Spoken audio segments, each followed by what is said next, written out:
Hallelujah.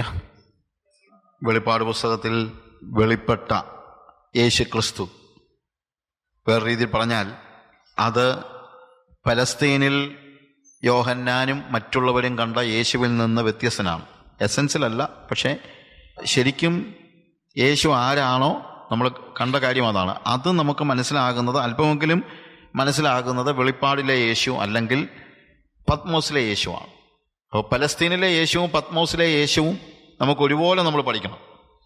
പലസ്തീനിലെ യേശു നമ്മളെ ആശ്വസിപ്പിക്കുവാൻ വന്നുവെങ്കിൽ, പലസ്തീനിലെ യേശു നമ്മുടെ പാപങ്ങളുടെ പരിഹാരമായി മരിക്കുവാൻ വന്നുവെങ്കിൽ, നമ്മൾ പത്മോസിൽ കാണുന്ന യേശു അവൻ്റെ അവൻ തിരികെ എടുത്ത മഹത്വം, അതായത് ജഡാവതരണം ചെയ്ത യേശു മഹത്വവാനായ ദൈവം തന്നെയാണ്. അവന് ഗ്രേറ്റ് ഐ ആം തന്നെയാണ്. ഞാനാകുന്നു എന്ന് യഹോവ പറഞ്ഞ അതേ വാക്ക് തന്നെ യേശു യോഹന്നാന്റെ സുവിശേഷം 8-ാം വാക്യത്തിൽ ബിഫോർ എബ്രഹാം ഐ ആം എന്ന് പറയുന്ന വാക്കിൽ ഉപയോഗിച്ചിരിക്കുന്നത്. അതുകൊണ്ട് യഹോവ തന്നെയാണ്. Is the same God. ആ ദൈവം ജഡാവതരണം ചെയ്ത് ഭൂമിയിലേക്ക് ഇറങ്ങി വന്നപ്പോൾ, നമ്മൾ ഫിലിപ്പിയ ലേഖനം 2-ാം അധ്യായത്തിൽ കാണുന്നത് പ്രകാരം ഹി എംപ്റ്റീഡ് ഹിംസെൽഫ്, അവൻ തന്നെ ശൂന്യനാക്കിയെന്ന. അതുകൊണ്ടാണ് നമുക്ക് അവനെ കാണാൻ പറ്റിയത്. അല്ലെങ്കിൽ നമുക്ക് കാണാൻ പറ്റില്ല. മോസസിനോട് കർത്താവ് പുറപ്പാട് 33-ാം അധ്യായത്തിൽ മോശ പറഞ്ഞു, നിന്റെ തേജസ് എനിക്ക് കാണിച്ചു തരണമെന്ന് പറഞ്ഞു. എന്നെ കർത്താവ് എന്ന് പറഞ്ഞു, എന്നെ കണ്ടു കഴിഞ്ഞിട്ട് നിനക്ക് ജീവനോടിരിക്കാൻ കഴിയില്ല, എൻ്റെ തേജസ് കണ്ടു കഴിഞ്ഞാൽ. അതുകൊണ്ട് ഞാൻ പോയി കഴിഞ്ഞിട്ട് നിന്നെ കൈകൊണ്ട് മറയ്ക്കും, അന്നേരം നീ കാണാം. അതായത് ആ തേജസ്സോടുകൂടെ കണ്ടിട്ട് ഒരു മനുഷ്യനും എന്ത് ചെയ്യാൻ പറ്റില്ല, ജീവിച്ചിരിക്കാൻ പറ്റില്ല.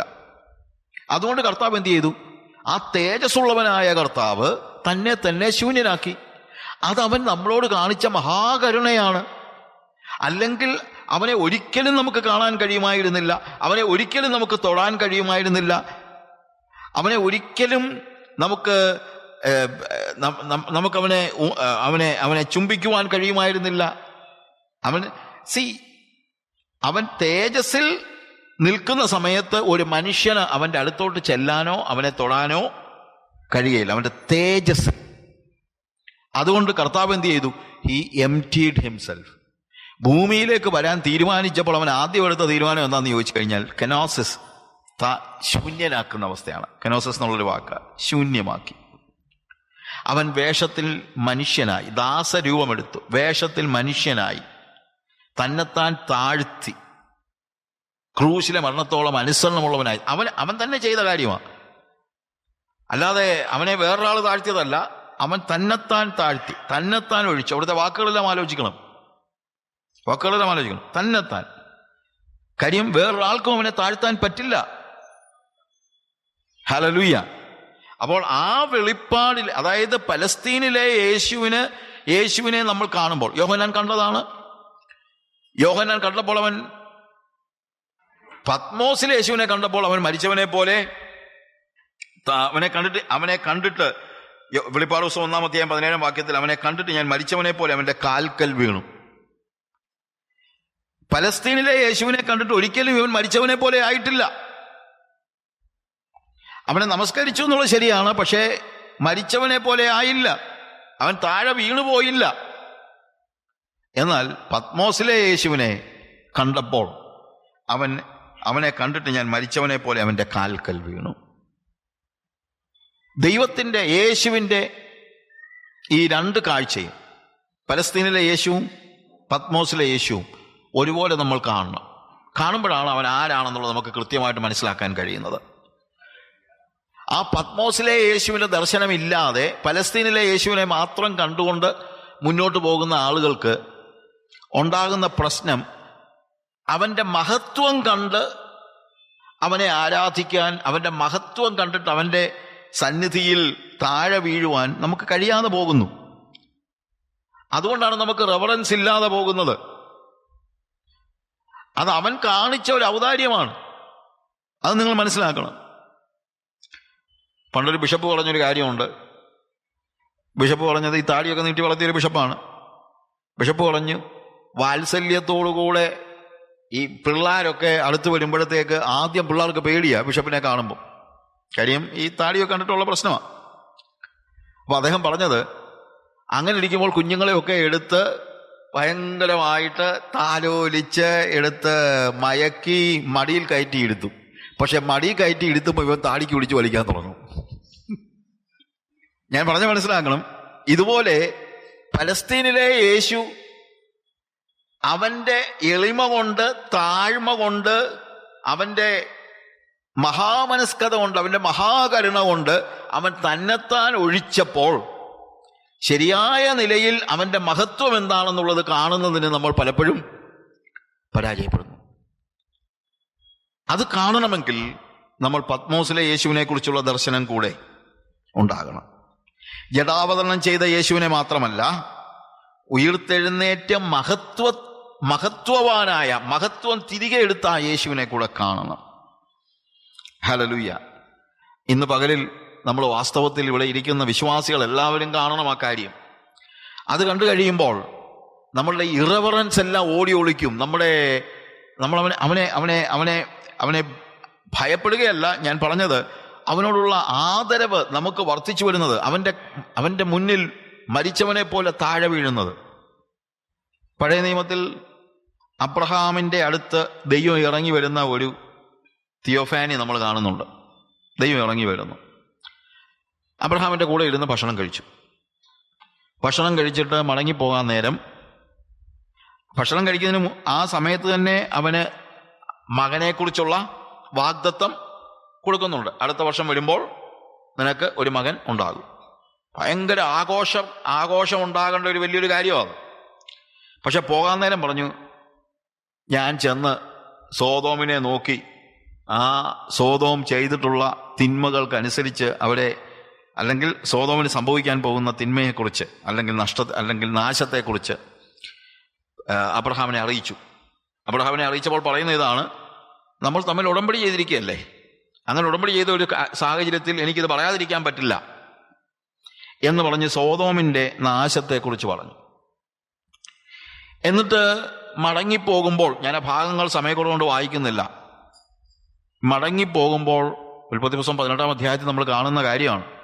മടങ്ങിപ്പോകുന്ന വഴിക്ക് അവിടെ എഴുതിയിരിക്കുന്നത്, Abraham drew near to God, ഒന്നുകൂടെ അടുത്ത് ചെന്നു. സാധാരണ നമ്മൾ യാത്ര പറഞ്ഞു പോകുമ്പോഴത്തേക്ക് എന്താ സാധാരണ ചെയ്യുന്നത്? അകന്നകന്ന് പോവുകയാണ്. പക്ഷേ അബ്രഹാം വിടാതെ ആ ദൈവത്തിൻ്റെ അടുത്ത് തന്നെ നിന്നു.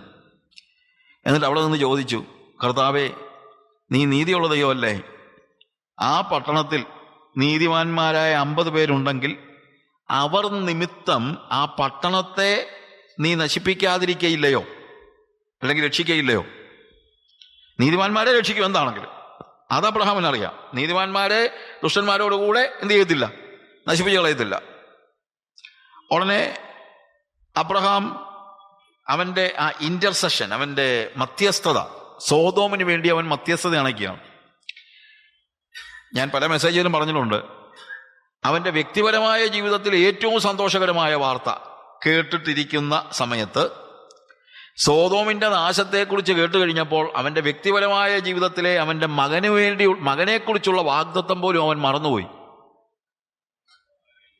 അതിനേക്കാൾ വലുതായിട്ട് അവൻ്റെ മനസ്സിനെ വേദനിപ്പിച്ചത് സോതോമിൻ്റെ നാശമാണ്.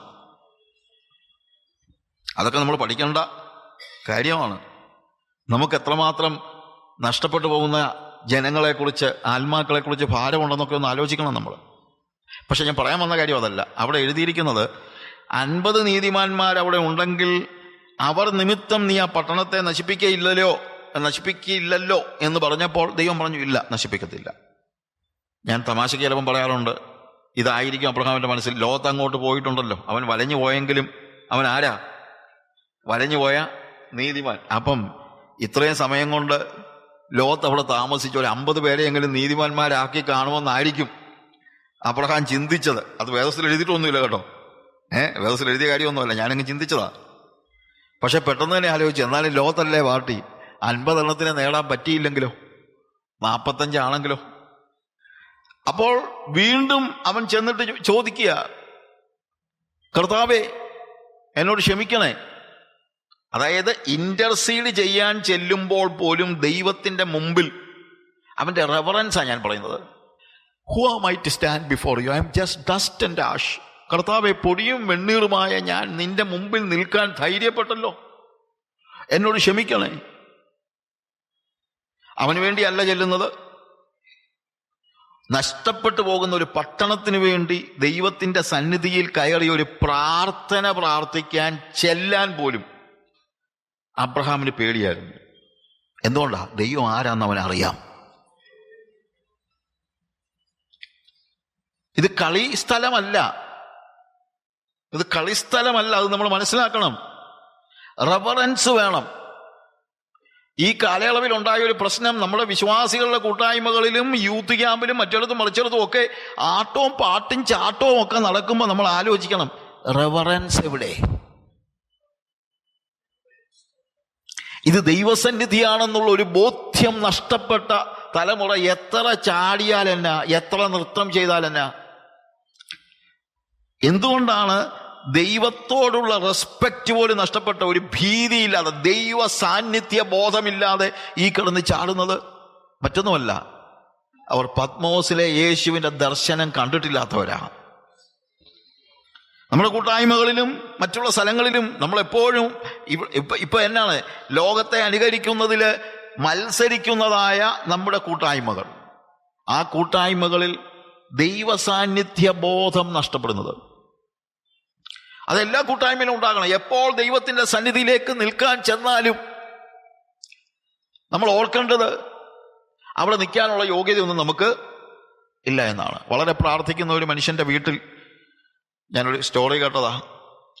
അദ്ദേഹത്തെ കാണാൻ ചില സഹോദരന്മാർ ചെന്നു. അദ്ദേഹത്തിന്റെ ഭാര്യ പറഞ്ഞു, അദ്ദേഹം പ്രാർത്ഥനാ മുറിയിലാണ്, ഇപ്പൊ വിളിക്കണോ അതോ? ഇല്ല, പ്രാർത്ഥന കഴിഞ്ഞിട്ട് മതി.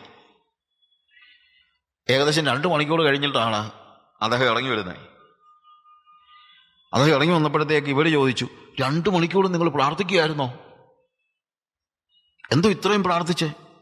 പിന്നെ അദ്ദേഹം പറഞ്ഞു, 1 മണിക്കൂർ 55 മിനിറ്റ് ഞാൻ അവൻ്റെ സന്നിധിയിലേക്കൊന്ന് കയറാൻ നോക്കുകയായിരുന്നു. 5 മിനിറ്റേ ഞാൻ പ്രാർത്ഥിച്ചുള്ളൂ. ദൈവം അപ്രാപ്യനാണെന്നല്ല, അവൻ്റെ മഹിമ കണ്ടു കഴിഞ്ഞപ്പോൾ അവൻ്റെ അടുത്തോട്ട് ചെല്ലാനുള്ള ആ ഭീതി.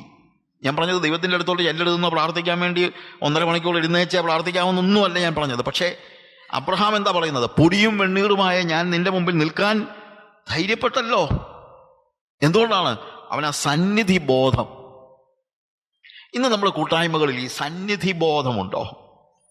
ദൈവ സാന്നിധ്യ ബോധമുണ്ടോ? ദൈവത്തിന്റെ മുമ്പിൽ നിൽക്കുന്ന, എങ്ങനെയുള്ള ഒരു ദൈവത്തിന്റെ മുമ്പിലാണ് നമ്മൾ നിൽക്കുന്നത് എന്നുള്ള ഒരു ബോധ്യം നമുക്കുണ്ടോ? ഞാൻ പറഞ്ഞല്ലോ, നമുക്കവനെ കെട്ടിപ്പിടിക്കാം, നമുക്കവനെ സ്നേഹിത എന്ന് വിളിക്കാം, അല്ല എന്ത്, എവറിത്തിങ് ഈസ് ട്രൂ, എല്ലാം ശരിയാണ്. അവനെ പിതാവേ എന്ന് വിളിക്കാം, എല്ലാം ശരിയാണ്.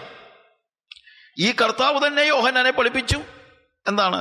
നിങ്ങൾ പ്രാർത്ഥിക്കുമ്പോൾ സ്വർഗ്ഗസ്ഥനായ ഞങ്ങളുടെ പിതാവേ, പിതാവേ എന്ന് വിളിക്കാം. അവൻ പിതാവാണ്, എല്ലാം ശരിയാണ്. പഴയ നിയമത്തിലെ പോലെ യജമാനൻ മാത്രമല്ല, അവൻ പിതാവാണ്. Everything is true. പക്ഷെ ദൈവത്തിന്റെ മഹത്വം അറിയാതെ ആകരുത് ഈ വിളിയൊക്കെ. ആ ദൈവത്തിന്റെ മഹത്വ ദർശനം ഉണ്ടാകുമ്പോൾ അപ്പോഴാണ് ആ അന്തരത്തിൽ നിന്നാണ് ആരാധന ഉണ്ടാകുന്നത്. എന്താ ആരാധന? ദൈവത്തിന്റെ മഹത്വം കണ്ടിട്ട് അവന്റെ മുമ്പിൽ നിൽക്കാൻ കഴിയാതെ താഴെ വീഴുന്നതാണ് ആരാധന. അതാ ആരാധന. എല്ലാ ജീവജാലങ്ങളും, എല്ലാ മൃഗങ്ങളും, ഏത് മൃഗത്തിൻ്റെയും മുമ്പിൽ മനുഷ്യന് നിൽക്കാം. മനുഷ്യന് ഏത് മൃഗത്തിൻ്റെയും മുമ്പിൽ നിൽക്കും. എല്ലാ ജീവജാലങ്ങളുടെയും മുമ്പിൽ നടുനിവർത്തി നിൽക്കാനുള്ള ധൈര്യം മനുഷ്യനുണ്ട്.